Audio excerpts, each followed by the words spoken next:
అవంతిపురంలో ఒక పెద్ద పినాసి వ్యక్తి ఉండేవాడు. అవంతిపురం ఎక్కడనుకుంటున్నారా?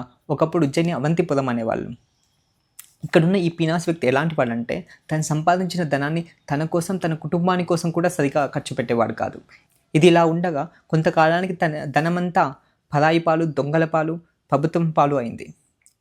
తను ఇంతకాలం కూడబెట్టిన డబ్బులంతా పోయేసరికి తను చాలా కృంగిపోయాడు. కానీ తనలో ఒక మార్పు అనేది వచ్చింది. అరే, ఒక పీనాసిగా నేను ఇంతకాలం ఇన్ని రోజులు బతికాను. ఇలా ఉండడం వల్ల నేను ఈ జీవితకాలంలో సుఖంగా ఉండలేకపోయాను. నేను ఏ దాన ధర్మాలు చేయట్లేదు కాబట్టి నాకు ఫలం కూడా సరిగా ఉండదు. కానీ ఈశ్వరుడు నాకు ఇంకా ఆయుష్ ఇచ్చాడు. మిగతా జీవితమైనా నేను కరెక్ట్గా బతకాలి అనుకున్నాడు. తను సన్యాస దీక్షని తీసుకున్నాడు.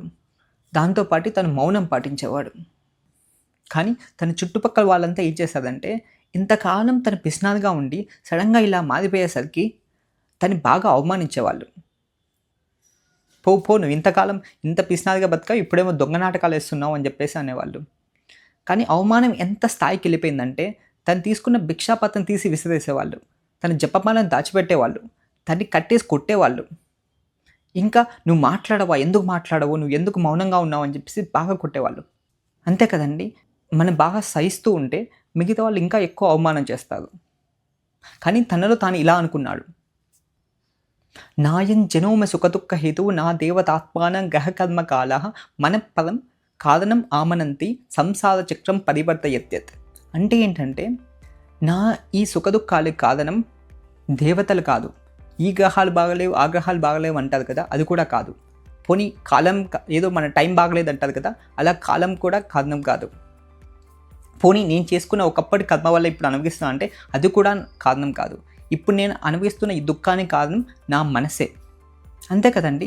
అవుట్ సైడ్ సిచ్యువేషన్స్ అనేవి ప్రతిసారి మన చేతుల్లో ఉండవు, కానీ దాన్ని ఎలా తీసుకుంటావు అనేది మన చేతుల్లోనే ఉంటుంది.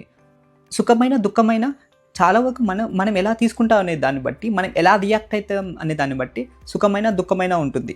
ఆధ్యాత్మికంగా కానీ భౌతికంగా కానీ రాణించాలన్నా కంపల్సరీ మనసు అనేది నిగ్రహించుకోవాలి, ఎమోషన్స్ని కంట్రోల్ చేసుకోవాలి. ఇప్పుడు ఎమోషన్స్ కంట్రోల్ చేసుకోలేదనుకోండి, ప్రతి చిన్నదానికి కుంగిపోయి అప్పుడు అలా అయింది, ఇప్పుడు ఇలా అయింది, ఇది ఇలా అయితే బాగుండు, ఇది అలా అయితే బాగుండు, ఆ వ్యక్తి నాతో మాట్లాడట్లేదు, వీళ్ళందరూ బాగానే ఉన్నారు, నేను ఒక్కనే ఇలా కష్టపడుతూ ఉన్నాను, ఇలా చాలా ఆలోచనలతో మనిషి మనసుతో చాలా సతమతం అవుతూ ఉంటాడు. కానీ మనసు నిగ్రహించుకొని ఏది వచ్చినా సరే దృఢంగా నిలబడుకొని ప్రతిదానికి చెలించకుండా ముందుకెళ్ళేవాడే జీవితంలో తన గమ్యం వైపు వెళ్ళగలడు. ఇలా ఉన్న ఈ వ్యక్తి కొంతకాలానికి సిద్ధి పొందాడు. ఈ కథ శ్రీమద్ భాగవతంలోనిది.